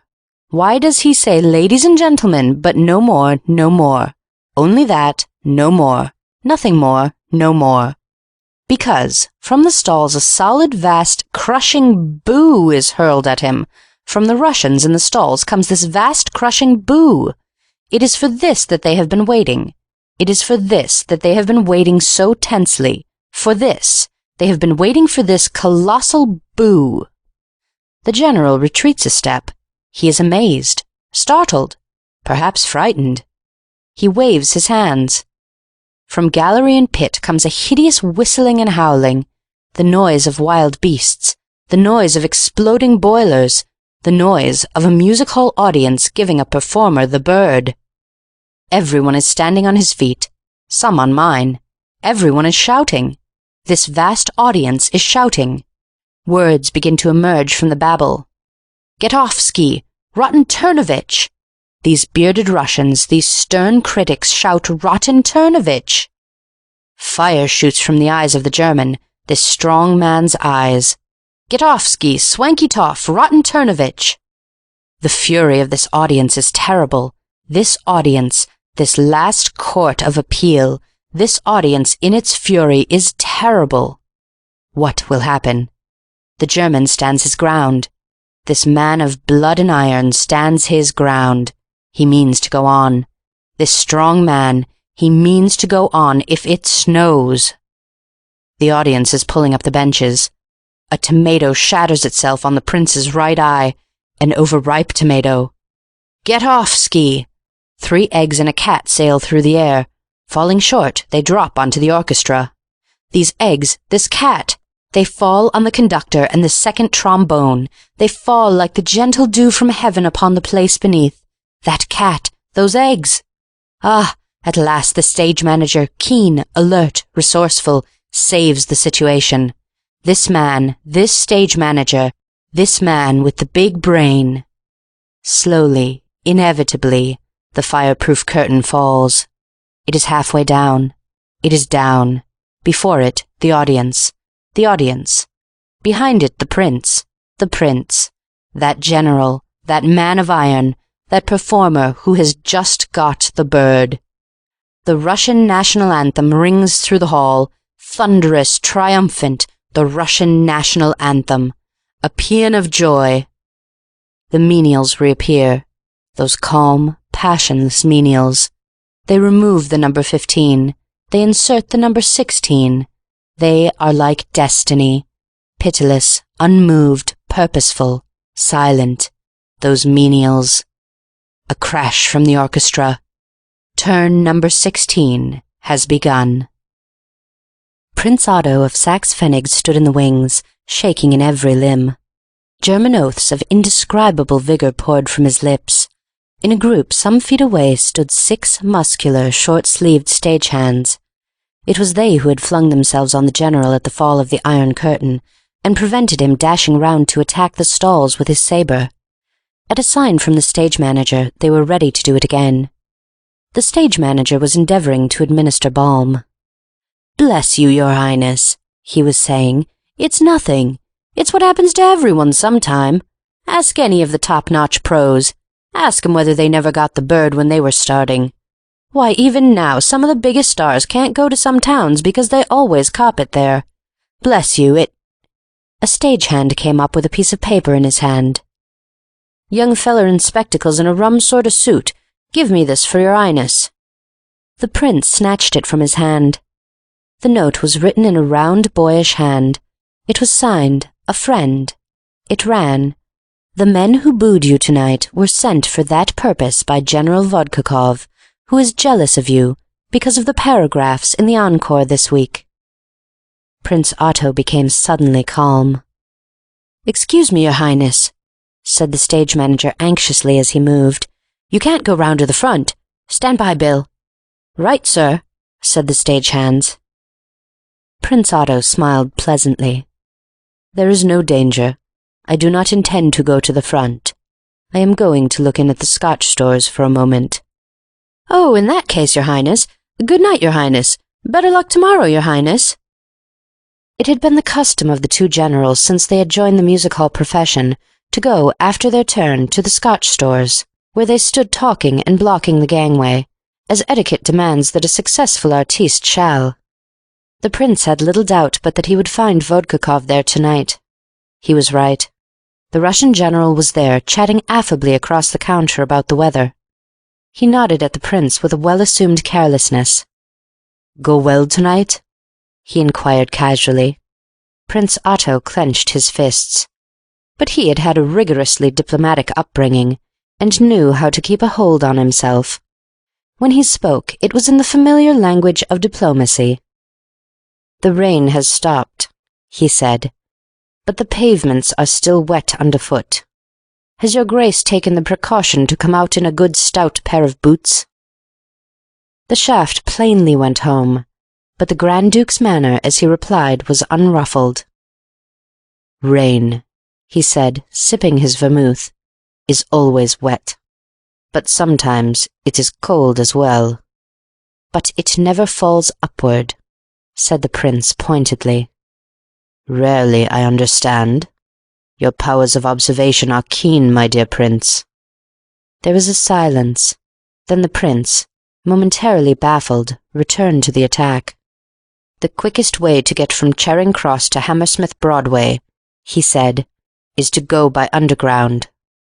"Men have died in Hammersmith Broadway," replied the Grand Duke suavely. The prince gritted his teeth. He was no match for his slippery adversary in a diplomatic dialogue, and he knew it. "The sun rises in the east," he cried, half choking. "But it sets. It sets." "So does a hen," was the cynical reply. The last remnants of the prince's self-control were slipping away. This elusive diplomatic conversation is a terrible strain if one is not in the mood for it. Its proper setting is the gay, glittering ballroom at some frivolous court. To a man who has just got the bird at a music-hall, and who is trying to induce another man to confess that the thing was his doing, it is little short of maddening. "Hen!" he echoed, clenching and unclenching his fists. "Have you studied the habits of hens?" The truth seemed very near to him now, but the master diplomat before him was used to extracting himself from awkward corners. pullets with a southern exposure," he drawled, "have yellow legs and ripen quickest." The prince was nonplussed. He had no answer. The girl behind the bar spoke. "You do talk silly, you two," she said. It was enough. Trivial as the remark was, it was the last straw. The prince brought his fist down with a crash on the counter. "Yes," he shouted, "you are right. We do talk silly, but we shall do so no longer. I am tired of this verbal fencing. A plain answer to a plain question. Did you or did you not send your troops to give me the bird tonight?" "My dear prince," the Grand Duke raised his eyebrows. "Did you or did you not?" "The wise man," said the Russian, still determined on evasion, "never takes sides, unless they are sides of bacon." The prince smashed a glass. "You did!" he roared. "I know you did. Listen to me. I'll give you one chance. I'll give you and your precious soldiers 24 hours from midnight tonight to leave this country. If you are still here then—" He paused dramatically. The Grand Duke slowly drained his vermouth. "Have you seen my professional advertisement in the Era, my dear prince?" he asked. "I have. What of it?" "You noticed nothing about it?" "I did not." "Ah, if you had looked more closely you would have seen the words, 'Permanent address, Hampstead.'" "You mean—" "I mean that I see no occasion to alter that advertisement in any way." There was another tense silence. The two men looked hard at each other. "That is your final decision?" said the German. The Russian bowed. "So be it," said the prince, turning to the door. "I have the honor to wish you a very good night." "The same to you," said the Grand Duke. "Mind the step." The news that an open rupture had occurred between the generals of the two invading armies was not slow in circulating. The early editions of the evening papers were full of it. A symposium of the opinions of Dr. Emil Reich, Dr. Saleby, Sandow, Mr. Chiozza-Money, and Lady Grove was hastily collected. Young men with knobbly and bulging foreheads were turned on by their editors to write character sketches of the two generals. All was stir and activity. Meanwhile, those who look after London's public amusements were busy with telephone and telegraph. The quarrel had taken place on Friday night. It was probable that, unless steps were taken, the battle would begin early on Saturday, which it did not require a man of unusual intelligence to see would mean a heavy financial loss to those who supplied London with its Saturday afternoon amusements. The matinees would suffer. The battle might not affect the stalls and dress circle, perhaps, but there could be no possible doubt that the pit and gallery receipts would fall off terribly. To the public, which supports the pit and gallery of a theatre, there is an irresistible attraction about a fight on anything like a large scale. When one considers that a quite ordinary street fight will attract hundreds of spectators, it will be plainly seen that no theatrical entertainment could hope to compete against so strong a counter-attraction as a battle between the German and Russian armies. The various football grounds would be heavily hit too, and there was to be a monster roller skating carnival at Olympia. That would also be spoiled. A deputation of amusement caterers hurried to the two camps within an hour of the appearance of the first evening paper. They put their case plainly and well. The generals were obviously impressed. Messages passed and repassed between the two armies, and in the end it was decided to put off the outbreak of hostilities till Monday morning. Satisfactory as this undoubted was for the theatre managers and directors of football clubs, it was in some ways a pity. From the standpoint of the historian it spoiled the whole affair. But for the postponement, readers of this history might, nay would, have been able to absorb a vivid and masterly account of the great struggle, with a careful description of the tactics by which victory was achieved. They would have been told the disposition of the various regiments, the stratagems, the dashing advances, the skilful retreats, and the lessons of the war. As it is, owing to the mistaken good nature of the rival generals, the date of the fixture was changed, and practically all that a historian can do is to record the result. A slight mist had risen as early as 4 o'clock on Saturday. By nightfall, the atmosphere was a little dense, but the lamp-posts were still clearly visible at a distance of some feet, and nobody accustomed to living in London would have noticed anything much out of the common. It was not till Sunday morning that the fog proper really began. London awoke on Sunday to find the world blanketed in the densest, yellowest London particular that had been experienced for years. It was the sort of day when the city clerk has the exhilarating certainty that at last he has an excuse for lateness which cannot possibly be received with harsh disbelief. People spent the day indoors and hoped it would clear up by tomorrow. "They can't possibly fight if it's like this," they told each other. But on the Monday morning the fog was, if possible, denser. It wrapped London about as with a garment. People shook their heads. "They'll have to put it off," they were saying, when of a sudden, boom, and again boom. It was the sound of heavy guns. The battle had begun.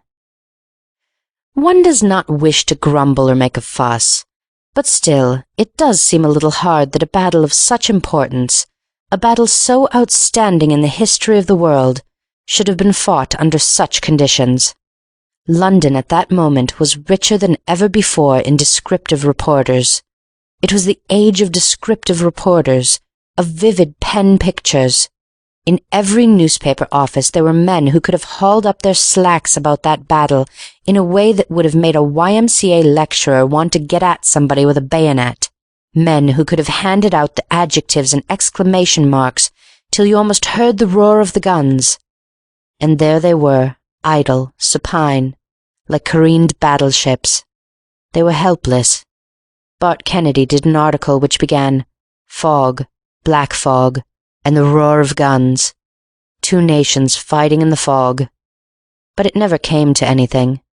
It was promising for a while, but it died of inanition in the middle of the second stick. It was hard. The lot of the actual war correspondents was still worse. It was useless for them to explain that the fog was too thick to give them a chance. "If it's light enough for them to fight," said their editors remorselessly, "it's light enough for you to watch them." And out they had to go. They had a perfectly miserable time. Edgar Wallace seems to have lost his way almost at once. He was found 2 days later in an almost starving condition at Steeple Bumpstead. How he got there nobody knows. He said he had set out to walk to where the noise of the guns seemed to be, and had gone on walking. Bennett Burley, that crafty old campaigner, had the sagacity to go by tube. This brought him to Hampstead, the scene, it turned out later, of the fiercest operations, and with any luck he might have had a story to tell, but the lift stuck halfway up owing to a German shell bursting in its neighbourhood, and it was not till the following evening that a search party heard and rescued him. The rest, A.G. Hales, Frederick Villiers, Charles Hands, and the others, met, on a smaller scale, the same fate as Edgar Wallace. Hales, starting for Tottenham, arrived in Croydon, very tired, with a nail in his boot. Villiers, equally unlucky, fetched up at Richmond. The most curious fate of all was reserved for Charles Hands. As far as can be gathered, he got on all right till he reached Leicester Square.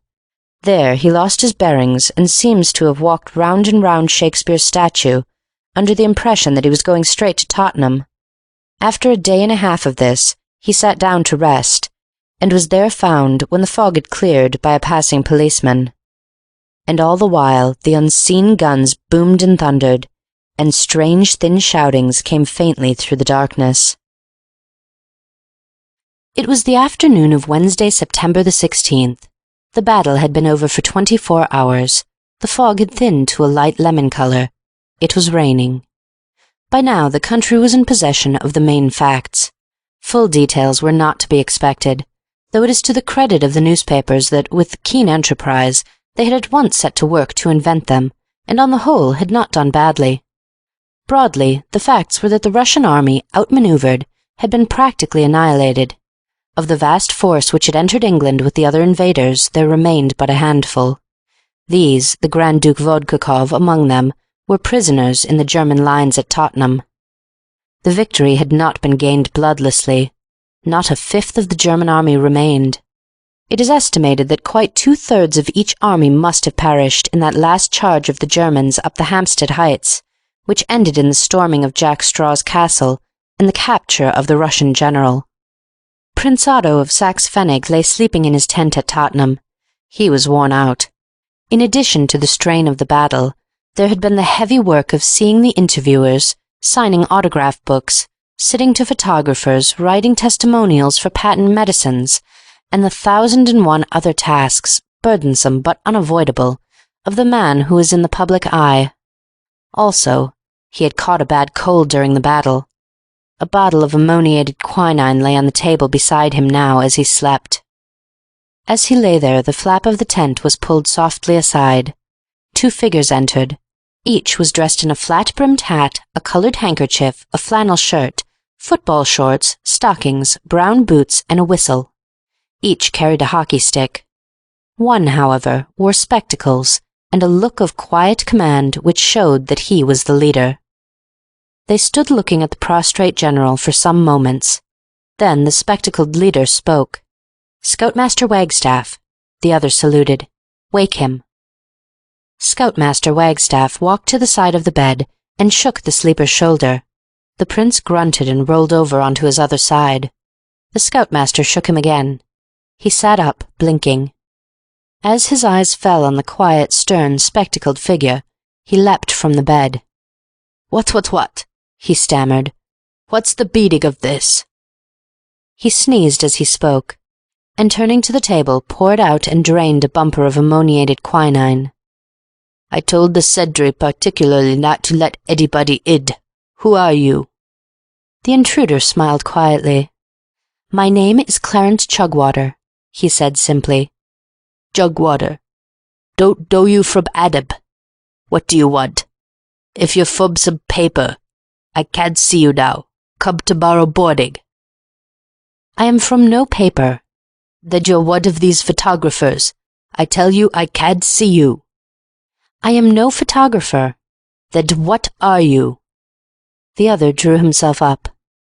"I am England," he said with a sublime gesture. "England? How do you mean you're England? Talk sense." Clarence silenced him with a frown. "I say I am England. I am the chief scout, and the scouts are England. Prince Otto, you thought this England of ours lay prone and helpless. You were wrong. The Boy Scouts were watching and waiting, and now their time has come. Scoutmaster Wagstaff, do your duty." The scoutmaster moved forward. The prince, bounding to the bed, thrust his hand under the pillow. Clarence's voice rang out like a trumpet. "Cover that man!" The prince looked up. 2 feet away, Scoutmaster Wagstaff was standing, catapult in hand, ready to shoot. "He is never known to miss," said Clarence warningly. The prince wavered. "He has broken more windows than any other boy of his age in South London." The prince sullenly withdrew his hand, empty. "Well, what do you want?" he snarled. "Resistance is useless," said Clarence. "The moment I have plotted and planned for has come. Your troops, worn out with fighting, mere shadows of themselves, have fallen an easy prey. An hour ago your camp was silently surrounded by patrols of Boy Scouts, armed with catapults and hockey sticks. One rush and the battle was over. Your entire army, like yourself, are prisoners." "The diggins they are," said the prince blankly. "England, my England," cried Clarence, his face shining with a holy patriotism. "England, thou art free. Thou hast risen from the ashes of the dead self. Let the nations learn from this, that it is when apparently crushed that the Briton is to more than ever be feared." "That's bad grabber," said the prince critically. "It isn't," said Clarence with warmth. "It is, I tell you. It's a splitted fidditive." Clarence's eyes flashed fire. "I don't want any of your beastly cheek," he said. "Scoutmaster Wagstaff, remove your prisoner." "All the same," said the prince, "it is a splitted fidditive." Clarence pointed silently to the door. "And you know it is," persisted the prince. "And it spoiled your big speech. It—" "Come on, can't you?" interrupted Scoutmaster Wagstaff. "I ab cubbig, art I? I was Odie Saig." "I'll give you such a whack over the shin with this hockey stick in a minute," said the Scoutmaster warningly. "Come on."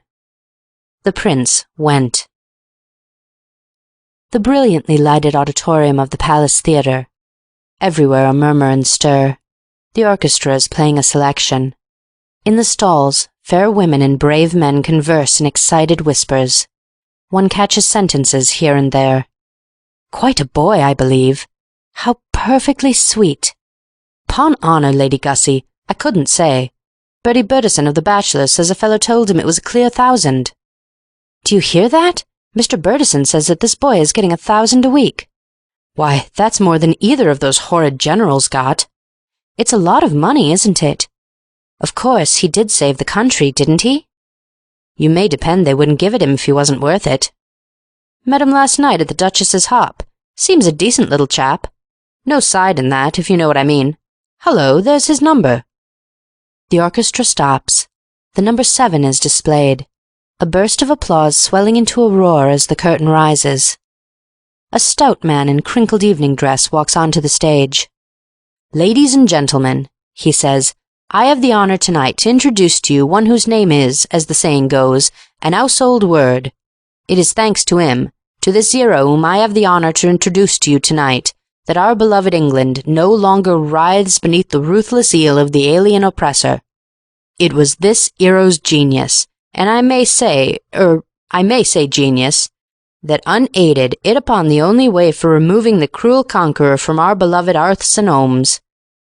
It was this hero who, having first allowed the invaders to claw each other to ash, if I may be permitted the expression, after the well-known precedent of the Kilkenny cats, thereupon firmly and without flinching stepped bravely in with his fellow heroes, need I say I allude to our gallant Boy Scouts, and dexterously gave what for in no uncertain manner to the few survivors who remained."